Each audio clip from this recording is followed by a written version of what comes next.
കൂട്ടുകാരെ ഇന്ന് ഇങ്ങനെ ഒരു സ്നാക്സ് ആണ് തയ്യാറാക്കുന്നത്. അപ്പോഴിതിന് കറിയൊന്നും വേണ്ട. അപ്പോഴേ സ്നാക്സ് ആയിട്ടും ബ്രേക്ക്ഫാസ്റ്റ് ആയിട്ടും ഒക്കെ ഉപയോഗിക്കാൻ പറ്റും. അതുകൊണ്ടല്ല അടിപൊളി റെസിപ്പിയാണ്.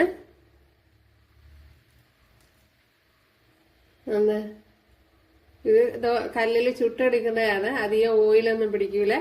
അപ്പോഴിതിനാണെങ്കിൽ സെപ്പറേറ്റ് കറിയൊന്നും വേണ്ട. അപ്പോഴിന്ന് ഇങ്ങനൊരു റെസിപ്പിയാണ് തയ്യാറാക്കുന്നത്. അതുപോലെ ഹെൽത്തി ആയിട്ടുള്ളൊരു റെസിപ്പിയും കൂടെയാണ്. ഗോതമ്പ് മാവിലാണ് തയ്യാറാക്കുന്നത്. അപ്പോൾ വീഡിയോയിലേക്ക് പോവാം. കൂട്ടുകാരെ, സെലിം ബ്ലോസിലേക്ക് സ്വാഗതം. ഇന്നൊരു സ്നാക്സ് നോക്കാം. അതിനായിട്ട് ഇത്രയും ഗോതമ്പാവ് എടുത്തിട്ടുണ്ട്. ഇതൊരു 1 ഗ്ലാസ് വരും. ഇതിലേക്ക് ആവശ്യത്തിനുള്ള ഉപ്പ് ചേർത്ത് കൊടുക്കുക.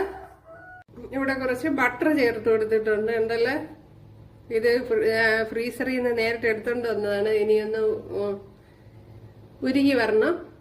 അപ്പോൾ ബട്ടറെല്ലാം ഇവിടെ ഉരുകി വന്നിട്ടുണ്ട്.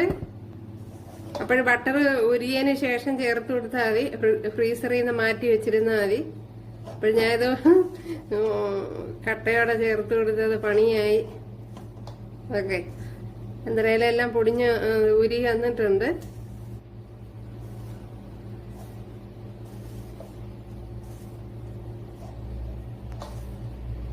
ബട്ടറോ നെയ്യോ ഓയിലോ എന്തെങ്കിലും ചേർത്ത് കൊടുത്താൽ മതി. ഇപ്പൊ എന്റെ കയ്യില് ബട്ടർ ഉണ്ടായിരുന്നോണ്ട് 1/4 ഭാഗമേ അരച്ചിട്ടുള്ളൂ. ഇതിന്റെ പച്ചക്കുത്തൊക്കെ മാറിയിട്ടുണ്ട്. ഉണ്ടല്ലേ, കുറച്ച് സമയം മറിച്ചും തിരിച്ച് ഇട്ട് വേവിച്ചെടുത്താൽ മതി. നല്ലപോലെ വെന്ത് വന്നോളൂ. അപ്പോഴും നമ്മുടെ മാവൊന്ന് ഇതേപോലെ ഒന്ന് പരത്തിയെടുക്കണം.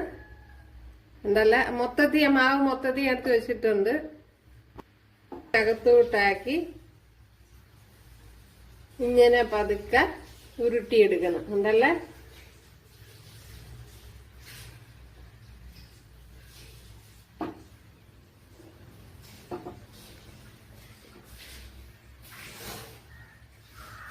ഇവിടെ വെച്ചിട്ട് ഇങ്ങനെ ഒട്ടിച്ചെടുക്കണം നല്ലപോലെ. അപ്പോഴിത് ബ്രേക്ക്ഫാസ്റ്റ് ആയിട്ടൊക്കെ ഉപയോഗിക്കാം. ഉണ്ടല്ലേ, അത് ഇച്ചിരി ചൂടുണ്ടല്ലേ. അപ്പോൾ ബ്രേക്ക്ഫാസ്റ്റിനാണെങ്കിൽ വേറെ സെപ്പറേറ്റ് കറിയൊന്നും വേണ്ട. ഇത് തന്നെ മതിയാവും. നല്ല സോഫ്റ്റ് ആണ്. ഇനി നെയ്യൊക്കെ കൂടെ ചേർത്ത് കൊടുത്താൽ കുറെ കൂടി നന്നായിരിക്കും. അപ്പോൾ കൂട്ടുകാരെല്ലാവരും ചെയ്ത് നോക്കുക. ഇഷ്ടമായ സബ്സ്ക്രൈബ് ചെയ്ത് സപ്പോർട്ട് ചെയ്യുക. അടുത്തൊരു വീഡിയോ ആയിട്ട് കാണാന്ന് പറഞ്ഞുകൊണ്ട് എല്ലാവർക്കും താങ്ക്സ്. അപ്പോഴൊന്ന് സബ്സ്ക്രൈബ് ചെയ്ത്